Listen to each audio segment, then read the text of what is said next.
character, issues of trust, and issues of leadership. I think Nigerians must know who they are electing and who would be their president. So that is something that I think this debate must try to find out for Nigerians.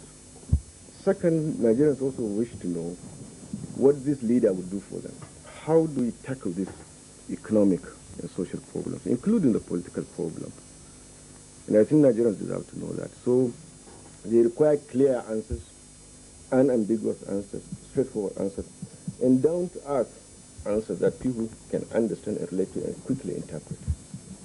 So I welcome this debate because it gives the Nigerian electorate, as has never been before, the opportunity to know who their leader would be and what that leader would do. And I thank you for the opportunity, to participate in this debate. Well, thanks very much, Bashir Abiola and Alhaji Bashir. The first issue is SAP. And Bashir Abiola, I'll be coming to you.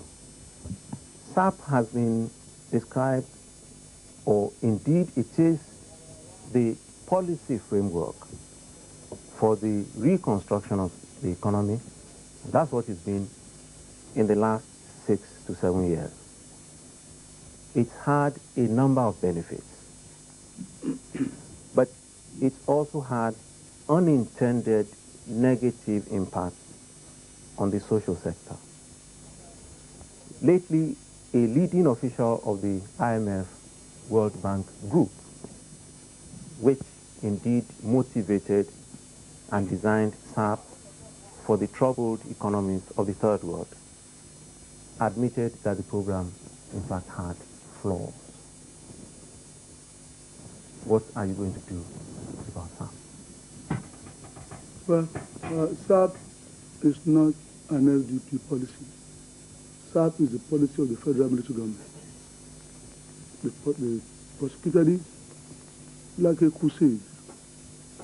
Gave all the propaganda, all the clout, all the force of government behind it. Like you said, it achieved some of its objectives. But there are quite a lot of headaches which people could see, and which people could see coming before they actually hit us. But SAP is not going to be our policy. We have an SDP economic policy. One that will really deal with the issue of excessive money supply. 1992 alone, 1 year, we had 41.2% extra cash injected into circulation. We all know that there isn't that amount of goods added to what we had in 1991. So that in itself has fueled inflation, worsened the exchange rate of the naira, and makes things very difficult for the ordinary people and the not so ordinary too. That issue of money supply and the 3-year rolling plan, which was announced early this year. The plan is to reduce the money supply so that by 1994, 95, to have an increase of only 13%. A lot of things, how that will be done, we are told, but not in very great detail. We will visit that. Look at the situation when I get into office and do what I think needs to be done to bring about a quicker amelioration of that. Side by side is the issue of the budget deficit. 1991 figure of 12.4% of GDP as deficit. It's a horrendous amount of money. And these funds, the cash pumped in, not backed by substantive resources. Again, a booster to inflation, weakening the exchange rate of the naira, and again doing the same type of thing that we talked about. That the sum total of what has happened. And this budget deficit issue continued unbroken except for 1 year for the past 9 years or so. Like I said on this program when I appeared, you simply must cut your coat according to the cloth you have available, not according to your size. And that is what we are going to do. It will really, but see, the reason why it will impact so heavily on the poor is that the poor have already been hit very hard on the head anyway. It will not worsen things, might even marginally improve things initially.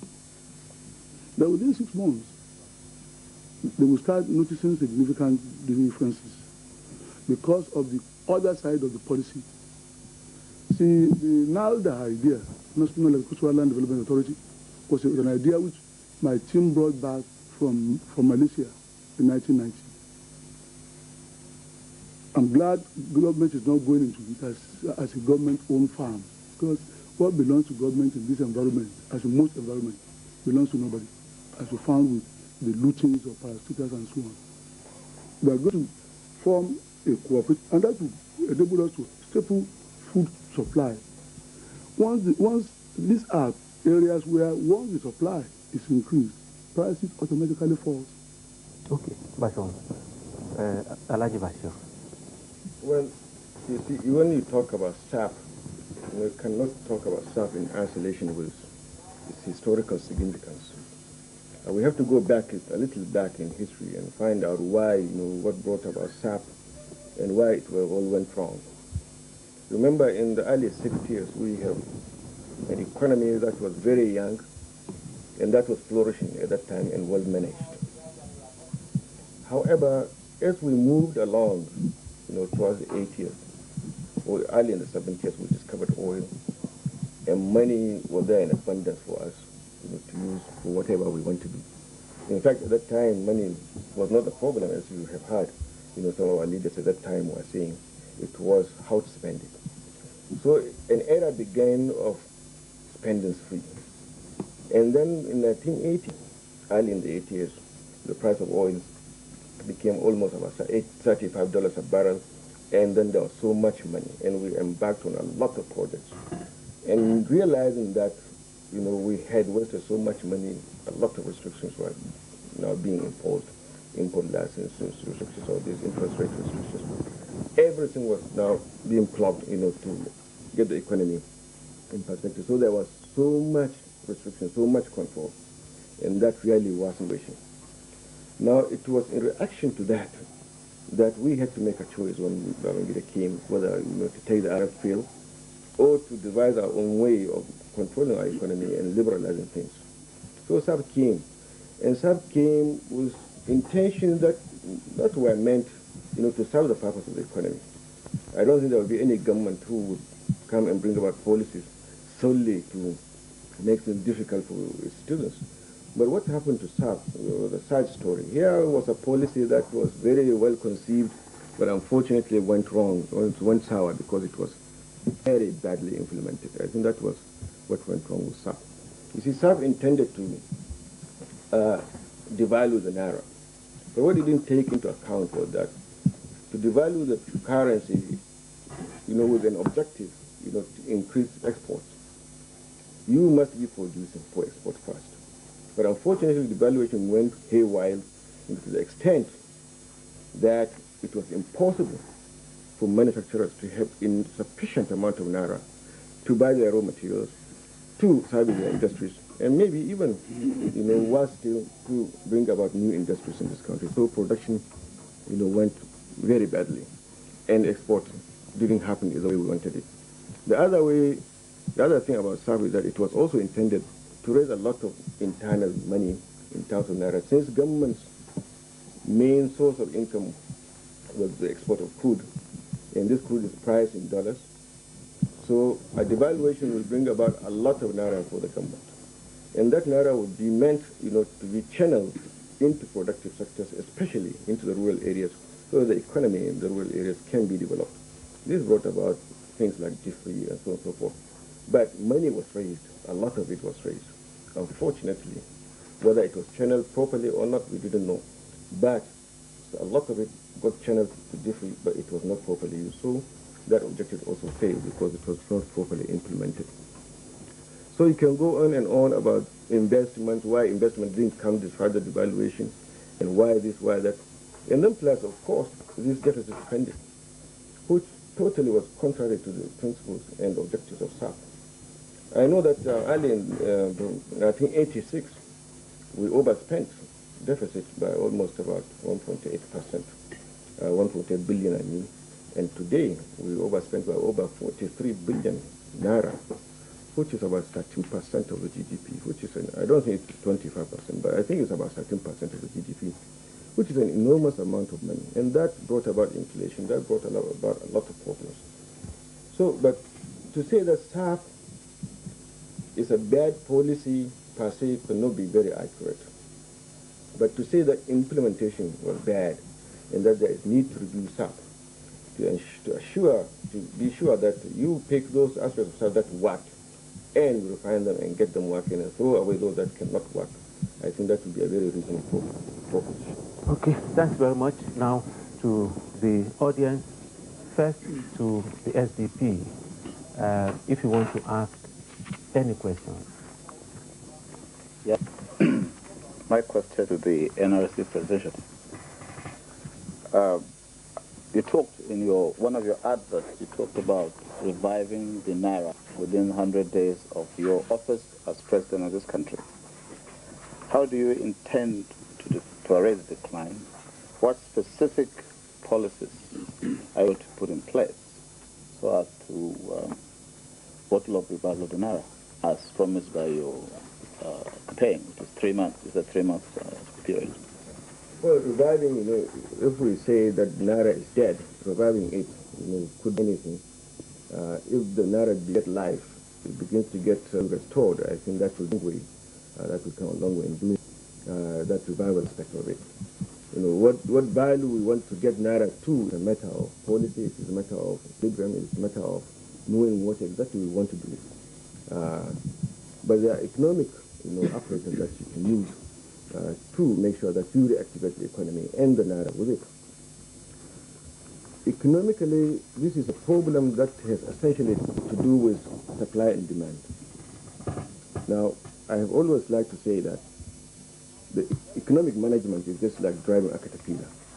There are so many gears and levers, all of them lined up, 20 or 30 of them, and you have to be shifting them different notches at a time, but you have to know exactly which gear to touch and how many notches to take it, and so on and so forth.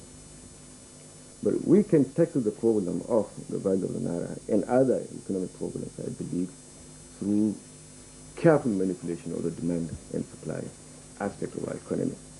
Now, let us take the demand side.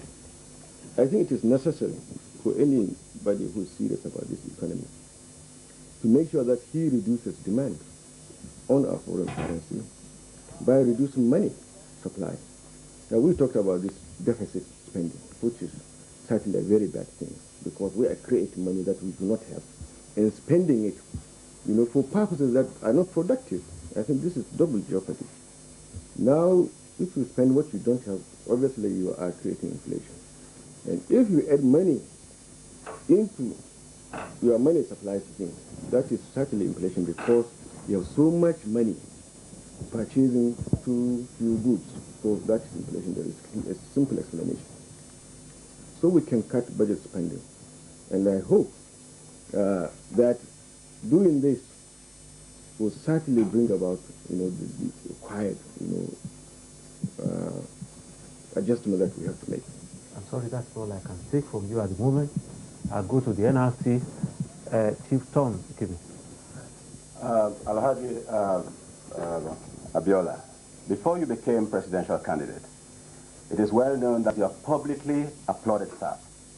Now I've heard this evening that you are condemning SAP. Is this one of the so many inconsistencies with which you have been recently associated? Secondly, there are several planks of SAP.